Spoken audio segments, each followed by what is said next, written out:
Knjižnica Medvode je v zadnjem mesecu dni zaključila več projektov za spodbujanje branja pri odraslih. Knjižna srečanja, bralno značko za odrasle in projekt Medvoška knjižna transverzala.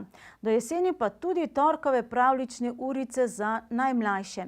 Zadnjo v nizu, konec maja, je sooblikovala pesnica in likovnica Agata Trojer v sodelovanju z zbirateljico in zapisovalko ljudskega izročila in etnološkega gradiva Dušico Kunaver.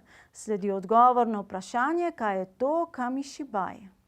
Da mora biti zadnja pravljična ura v sezoni nekaj posebnega, so omenili v knjižnici Medvode in povabili otroke na malo predstavo v tehniki Kamišibaj, ki jo je izvedla pesnica in likovnica Agata Trojer, sicer predsednica Društva Sejalec umetnosti in koordinatorka tedna vseživljenjskega učenja, ki traja do konca tega meseca. Izvedla je 2 pripovedki, Šmarna gora in Velikan Hrust ter Šmarnogorski zvon zvoni ob 11:30. Iz niza pripovedk, ki jih je v knjigi Pod Šmarno goro nekoč zbrala in uredila zbiralka ljudskega izročila in etnološkega gradiva, kulturna publicistka Dušica Kunaver. Kamišibaj, po japonsko je kami papir, šibaj pa gledališče, je skupaj edinstvena oblika pripovedovanja zgodb ob slikah. Slike, ilustracije so vložene v lesen oder, imenovan butaj. Pripovedovalec ob pripovedovanju menja slike, ki prikazujejo dogajanje v zgodbi.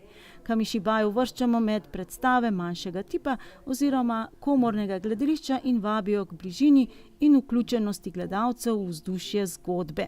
S ponedeljkom pa sta se začeli še 2 počitniški bralni akciji. Projekt Proletavci, poletni bralci je poletna bralna akcija za mlade bralce stare od 7 do 12 let. V projektu sodelujejo tako, da v času poletnih počitnic 30 dni vsak dan pol ure berejo karkoli.